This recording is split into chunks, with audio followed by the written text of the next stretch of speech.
Hi everyone! Welcome po sa inyong timeless reading. Kahit anong araw, buwan o taon mo mapanood dito at kahit anong zodiac sign ka, makukuha mo pa rin ng guidance ng cards. Focus ka lang sa energy mo at i-apply kung ano ang resonate sa'yo. Skip mo pag hindi nagre-resonate or hindi kasundo ng energy mo. Huwag ipilit. Mga dude. Bago po tayo magsimula, quick announcement lang po. Kung gusto niyo po suportahan ng channel, may affiliate links, super thanks at coffee link na makikita sa description ng video. Perfect po ito kung gusto niyo po magbigay ng tips or donations para sa mga readings at content. Para sa private readings, strictly email only po. Lahat ng details kung paano mag-request, nasa description din po. Open ka na sa pagtanggap. Unang energy na lumalabas dito, panahon na para tumanggap ka. Kasi yung iba po sa inyo, sanay na ikaw yung nagbibigay, ikaw ang nag-a-adjust, ikaw yung laging nag-work para sa lahat. Mas Mariosep.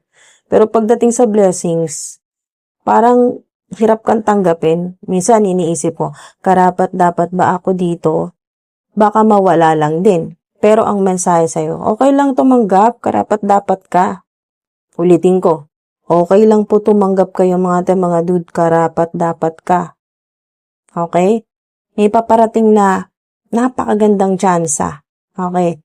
Chance na hindi lang basta random. Guided ito.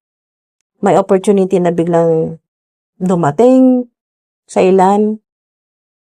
May tao na pwedeng tumulong sa'yo. May situation na parang swerte. Pero sa totoo lang, alignment yan.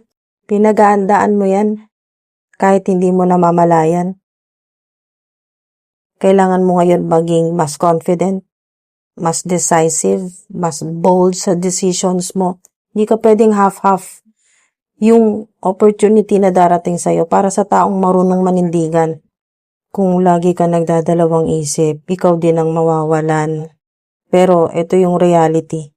May energy dito na unstable finances. Hindi pa buo ang security. May takot mawalan, maubusan, magipit, masaid. Pwede sa ilan, hindi consistent ang income, may past failure sa pera, or parang minala sa pera, nawala ng pera, ganyan po. O may fear ka na maulit yun. Meron sa inyo, may na-scam. O basta nawala na, sayang yung pera, nawala ng pera. At ito yung nag-hold back sa'yo. Hindi dahil walang opportunity kundi dahil may takot ka pa. Pero kaya mong i-turn around ito. Nakikita ko, kaya mong i-turn around kasi may energy ka rin ng pagiging practical, pagiging wise sa pera, napaka-wise sa pera, pagiging grounded. Ibig sabihin, hindi ka hopeless sa finances mo. Kailangan mo lang ayusin na diskarte, maging consistent, at huwag puro emotion ang basehan ng desisyon. Yung iba sa inyo, matagal na po na nakastuck. Same income, same situation, same problema. Pero ngayon, unti-unti ka nang umaalis sa phase na yun. Hindi na ikaw ang dating version mo na takot mag-risk, takot mag-try. Mas ready ka na ngayon. Importanteng part ito. Sana hindi po ninyo may skip. Importanteng part po ito. Within the next few weeks, may movement na mangyayari. Pwedeng may offer, may balita, good news. May chance na dumating at dito mo kailangan maging alerto. Hindi ito laging obvious. Mga signs, kailangan mong maging observant.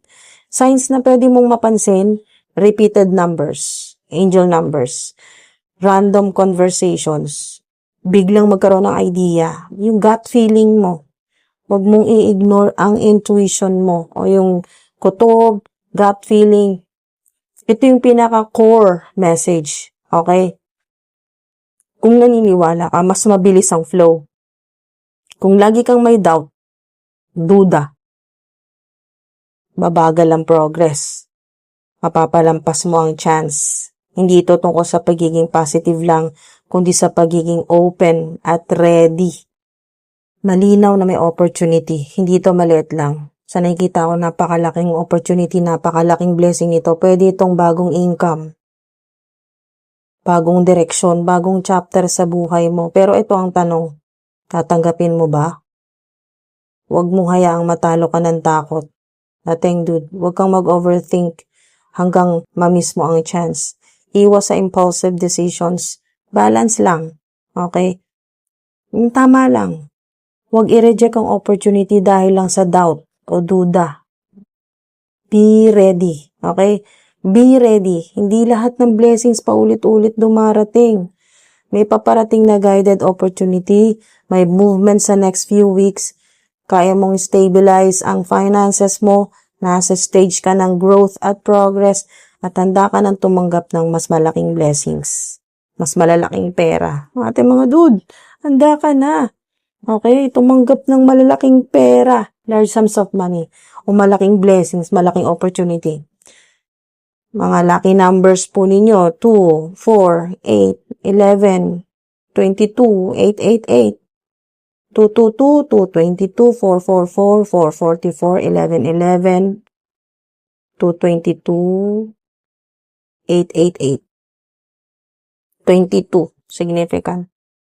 Mga signs, symbols, coins, crown, corona, light, yung spark, ganyan po, liwanag, repeated numbers, bukas na pinto, yan po.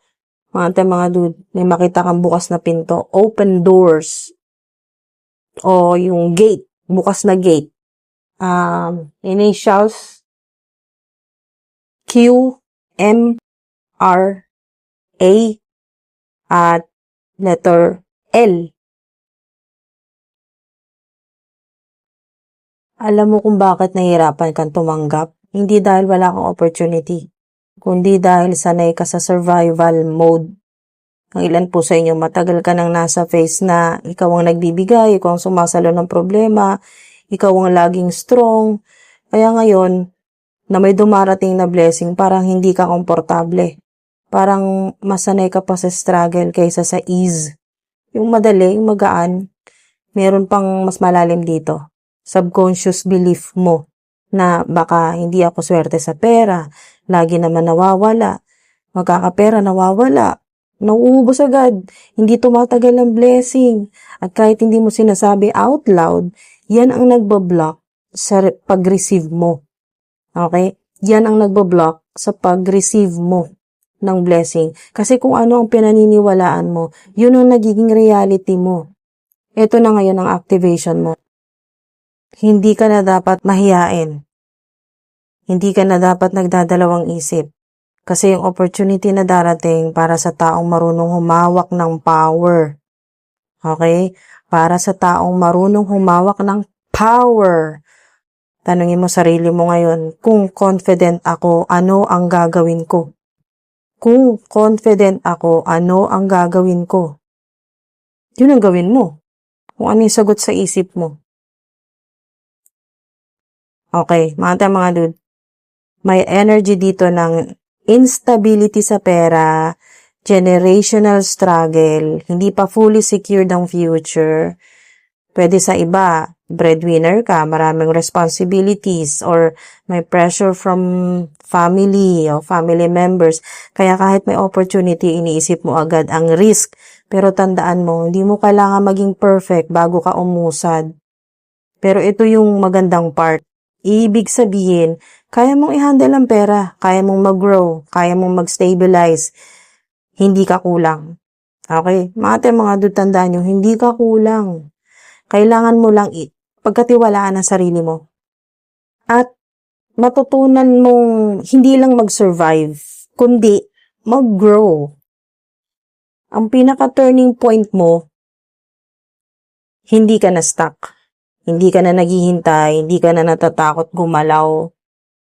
Ito yung movement energy. Ang ilan po sa inyo, matagal ka naghintay at ngayon, ikaw na ang gagalaw. Okay? Ikaw na ang gagalaw, ikaw na ang kikilos, ikaw na magdidesisyon. Within the next few weeks, ito ang posible na mangyari. May biglang message. Napakagandang mensahe. May offer. Okay? Malaking offer. May idea na papasok. Wow! Nakikita ko dito unlimited ideas to. Galing to sa Divine Universe kaya hindi ka maubusan ng ideas. may taong mag-o-open ng opportunity para sa'yo at mapapaisip ka, ito na ba yun? At sagot doon, oo, yun na yun. Oo, ating dude, yes, yun na yun. Hindi lahat ng opportunity obvious. Minsan, ito ay maliit na start, simpleng idea lang, or unexpected na offer. Pero ang diferensya dyan, okay, ang malaking pagkakaiba dyan, may kakaibang excitement kang mararamdaman. At kasabay niyan, may konting takot. At doon mo malalaman, importante ito.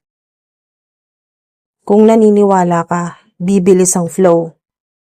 Kung nagdududa ka, mag-slow down. Ganun kasimple ang energy. Hindi mo kailangan maging perfect. Kailangan mo lang magtiwala at kumilos. Pero tandaan mo, ating dude, hindi lang ito blessing. Test din ito. Test. Test or pagsubok kung ready ka na. Parang sinusubukan ka ng Divine Universe dito, so to speak. Test kung ready ka na. Willing ka bang mag-step up? Kaya mo bang i-handle ang growth? Kasi ang opportunity hindi yan para sa comfort zone. Para yan sa next level mo. Kaya, ating dude, gusto ko tandaan mo to. Hindi ka na yung dating ikaw. Hindi ka na yung version mo na takot. Hindi ka na yung version mo na lagi nagdadalawang isip. Mas ready ka na ngayon. At yung hinihintay mong opportunity, hinihintay ka na rin niya. Di ba ang saya?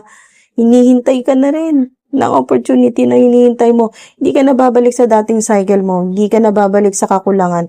Papunta ka na sa growth, stability, at abundance.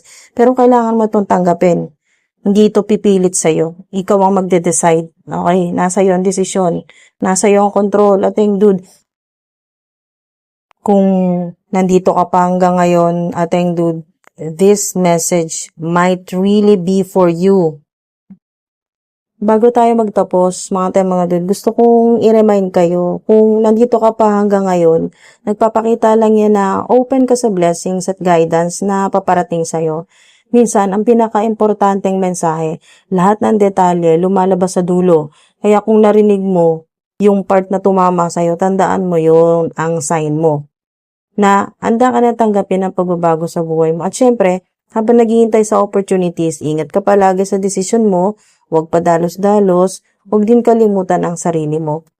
Maglaan ka ng konting panahon sa self-care, reflection, at gratitude. Kasi ang best results nanggagaling sa taong ready emotionally, mentally, at spiritually. Maraming salamat talaga sa mga nagstay hanggang sa dulo ng video, nag-comment, nag-share ng positive energy dito. Kung gusto niyo ng more personal guidance, may private readings via email, details po nasa description. At yes, mga dude, available na rin po ang membership content sa channel. Kung gusto nyo yung exclusive readings, meron na po tayo dyan. At syempre, sana nandyan pa rin kayo next video. Magkakaroon pa tayo ng mas exciting, timeless readings para sa money, work, at personal growth po ninyo. So don't miss out. Stay tuned and keep your eyes open sa mga signs at mga opportunities sa paligid po ninyo. Again, maraming salamat po sa inyong oras. Ingat palagi. Be ready to receive and see you next reading. Bye for now. At God bless po sa journey nyo.